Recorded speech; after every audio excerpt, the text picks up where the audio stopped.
that they will undermine or cripple education in the attempt. Thomas Sowell, Hoover Institution. Chapter 1. Decline, Deception, and Dogmas. Virtually everyone has heard how poorly American students perform, whether compared to foreign students or to American students of a generation ago. What everyone may not know are the specifics of how bad the situation has become, how and why the public has been deceived, or the dogmas and hidden agendas behind it all. The general decline in educational performance that began in the 1960s encompassed elementary and secondary education, as well as education at the college level. The evidences of this decline include not only results on a variety of objective tests, but also first-hand observations by teachers and professors, and dismaying experiences by employers who have found the end product seriously lacking. The most widely known decline was in the scores on the Scholastic Aptitude Test, SAT. However, scores also declined on the rival American College Testing Program, ACT, examination, as well as on the Iowa Test of Educational Development, and on a variety of local tests. As of 1991, only 11% of the 8th grade students in California's public schools could solve 7th grade math problems. Significantly, this era of declining academic performance has also been a period of rising grades. American high schools gave out approximately twice as many C's as A's in 1966, but by 1978, the A's actually exceeded the C's. By 1990, more than one-fifth of all entering freshmen in college averaged A- or above for their entire high school careers. At private universities, entering freshmen with averages of A- or above were an absolute majority, 54%. Similar grade inflation has become common at the college level. Between 1958 and 1988, the average grade at Dartmouth rose from C to B.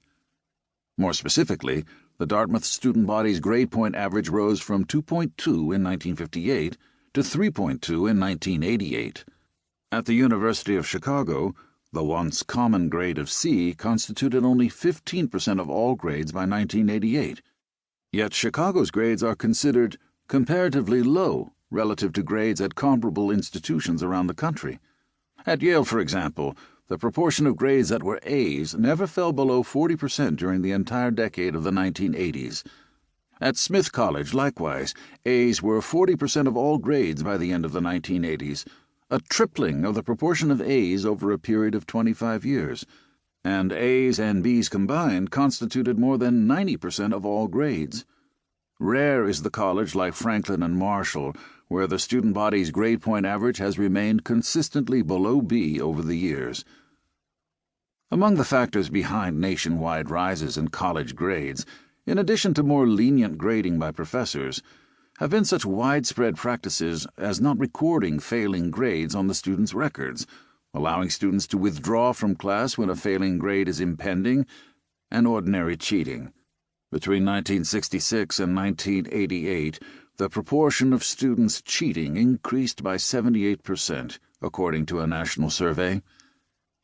These two trends, grade inflation and declining test scores, are by no means unconnected. Without the systematic deception of parents and the public by rising grades, it is highly unlikely that the decline in performance could have continued so long. The deeper question is, why? Whose purposes are being served, and whose agendas are being advanced as American education declines?